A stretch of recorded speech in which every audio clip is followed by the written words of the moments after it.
Iran U S وار میں جیسا کہ آپ کو پتہ ہے کہ کچھ دنوں پہلے ایک ڈیولپمنٹ ہوئی جہاں مجتبیٰ خامنئی ایران کے نئے سپریم لیڈر بنے۔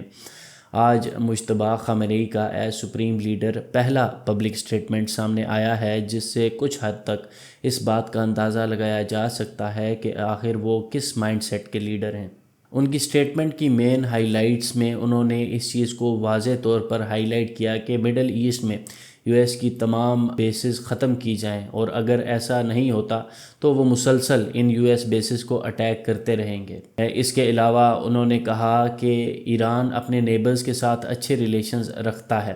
لیکن جب تک یو ایس بیسز وہاں رہیں گی تب تک ایران ان تمام نیبرنگ کنٹریز کو اٹیک کرتا رہے گا۔ اس کے علاوہ مجتبیٰ خامنئی نے اسٹریٹ آف ہارمز کے حوالے سے کہا کہ اسے بند ہی رکھا جائے گا، جس سے ظاہر ہے اکنامک پریشر گلوبلی ضرور بڑھے گا۔ اس کے علاوہ سپریم لیڈر نے کہا کہ ایران تمام شہیدوں، جن میں آیت اللہ علی خامنئی سے لے کر اسکول کی بچیاں سب شامل ہیں، ان کا بدلہ لے کر رہے گا۔ اور آخر میں مجتبیٰ خامنئی نے ایران کی فوج کا شکریہ ادا کیا جنہوں نے اس مشکل وقت میں ایران کو ٹوٹنے یا تقسیم ہونے سے بچائے رکھا، اور اس کے علاوہ افیکٹڈ لوگوں کو مالی امداد دینے کا بھی انہوں نے کہا۔ اس کے علاوہ انہوں نے کہا کہ ایران کے لوگوں کو اس مشکل وقت میں متحد ہو کر رہنے کی سب سے زیادہ ضرورت ہے۔ خیر، مجتبیٰ خامنئی کی ان تمام باتوں سے اس بات کا آپ کو بخوبی اندازہ ہو گیا ہوگا کہ جیسے کہ ان کے بارے میں پچھلے کچھ دنوں سے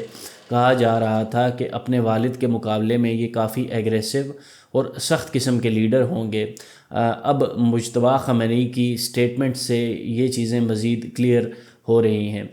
جہاں وہ سرنڈر اور مذاکرات تو دور کی بات ہے بلکہ ایگریسولی اٹیک کرنے کا ارادہ رکھتے ہیں، اور جو پوزیشن ایران کی اتنے دنوں سے رہی ہے اس پر ایران اور مضبوطی سے ڈٹا ہوا دکھائی دے رہا ہے، جس سے یہ کہا جا سکتا ہے کہ یہ جنگ اور پرولونگ ہو سکتی ہے۔ Let's see how things will unfold in the upcoming days.